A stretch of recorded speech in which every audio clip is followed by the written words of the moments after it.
Hi guys, ಎಲ್ಲರೂ ಹೇಗಿದ್ದೀರಾ? ನಾನಂತೂ ಸೂಪರ್ ಆಗಿದ್ದೀನಿ. ಇವತ್ತಂತೂ ಬೆಳಗ್ಗೆ ಕಾಲೇಜ್ ಬರೋಕ್ಕೆ ಎದ್ದೇಳಕ್ಕೆ ಮೂಡಿರಲಿಲ್ಲ, ಆದರೂ ಅಟೆಂಡೆನ್ಸ್ ಇಲ್ಲ ಅಂತ ಬಂದಿದ್ದೀನಿ. 3 ಅವರ್ ಫ್ರೀ ಇತ್ತು ಅಂತ ನಾನು ಕುತ್ಕೊಂಡು ಚಿಲ್ ಮಾಡ್ತಾ ಇದ್ರೆ ನನ್ನ ಫ್ರೆಂಡ್ಸು ಕ್ಯಾಪ್ಸ್ಟೋನ್ ಪ್ರಾಜೆಕ್ಟ್ ಆಗಿಲ್ಲ ಅಂತ ತಲೆ ಕೆಡ್ಸ್ಕೊಂಡು ಕುತ್ಕೊಂಡಿದ್ರು. ಅವ್ರಿಗೆ ಸಿಕ್ಕಿರೋ ಮೆಂಟರು ಹಿಟ್ಲರ್ ಥರ ಆಡ್ತಾರಂತೆ. ನಮ್ಮದು ಇನ್ನೂ ಫುಲ್ ಪ್ರಾಜೆಕ್ಟ್ ಆಗಿಲ್ಲ. ನಾವು ನಮ್ಮ ಕಾಲೇಜಲ್ಲೇ ಒಬ್ಬರು ಲೆಕ್ಚರರ್ ಹೆಲ್ಪ್ನ ತೊಗೊಳ್ತಾ ಇದ್ದೀವಿ. ಫೈನಲ್ ಆಗಿ ನನ್ನ ಫ್ರೆಂಡ್ಸ್ ಎಲ್ಲ ಇದೆಲ್ಲ ಆಗಲ್ಲ, ಔಟ್ಸೈಡೇ ಮಾಡಿಸೋಣ ಅಂತ ಆನ್ಲೈನಲ್ಲಿ ಹುಡುಕ್ತಾ ಇರುವಾಗ ವಿಜಯನಗರದ ಹತ್ರ ಒಂದು ಟೆಕ್ ಶಾಪ್ ಅವ್ರದ್ದು ನಂಬರ್ ಸಿಕ್ತು. ಅವ್ರಿಗೆ ಪ್ರಾಜೆಕ್ಟ್ ನೇಮು ಮತ್ತು ರಿಕ್ವೈರ್ಮೆಂಟ್ಸ್ ಹೇಳಿದಾಗ ನಮ್ಮ ಹತ್ರ ಆಲ್ರೆಡಿ ರೆಡಿ ಇದೆ, ಬಂದು ಬೇಕಿದ್ರೆ ಇವಾಗಲೇ ತೊಗೊಂಡೋಗಿ ಅಂತ ಹೇಳಿದ್ರು. ನನ್ನ ಫ್ರೆಂಡ್ಸು ಸರಿ ಇವಾಗಲೇ ಹೋಗೋಣ ಅಂತ ಹೊರಟ್ರು.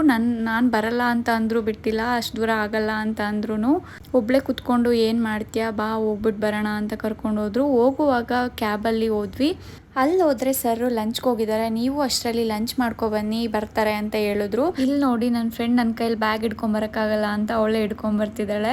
ಸೊ ವೆಜ್ ತಿನ್ನೋದು ಬೇಡ, ನಾನ್ ವೆಜ್ ತಿನ್ನೋಣ ಅಂತ ಚಿಕ್ಕಪೇಟೆ ದೊನ್ನೆ ಬಿರಿಯಾನಿ ಹೌಸ್ ಸಿಕ್ತು. ಸೊ ಅಲ್ಲಿ ನಾನು ಮಟನ್ ಬಿರಿಯಾನಿ ತೊಗೊಂಡಿದ್ದೆ, ನನ್ನ ಫ್ರೆಂಡ್ಸ್ ಎಲ್ಲರೂ ಚಿಕನ್ ಬಿರಿಯಾನಿ ತೊಗೊಂಡಿದ್ರು.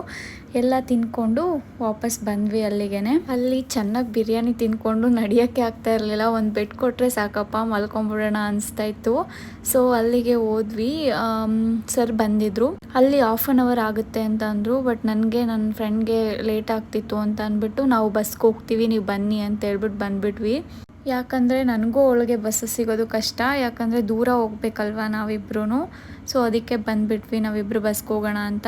ಇವಳು ನನ್ನ PU ಫ್ರೆಂಡು, ವರ್ಷಕ್ಕೊಂದ್ಸಲಿ ಮನೆಗೆ ಬರ್ತಾಳೆ ಹಾಸ್ಟೆಲಿಂದ. ಇವಳು ನನ್ನ ಬ್ಯಾಗ್ ಹಿಡ್ಕೊಳಕ್ ಬಿಡಲಿಲ್ಲ ಗೈಸ್, ಅವಳೇ ಹಿಡ್ಕೊಂಡ್ಲು. ಇನ್ನು ಆಂಟಿನೂ ಬಂದರು, ಮನೆಗೆ ಕರೆದ್ರು. ಬಟ್ ಟೈಮ್ ಆಗಿದೆ ಅಂತ ಬಸ್ ಬಂತು ಅಂತ ಸ್ವಲ್ಪ ಹೊತ್ತು ಮಾತಾಡ್ಕೊಂಡು ಬಂದ್ಬಿಟ್ಟೆ. Thank you for watching, bye bye.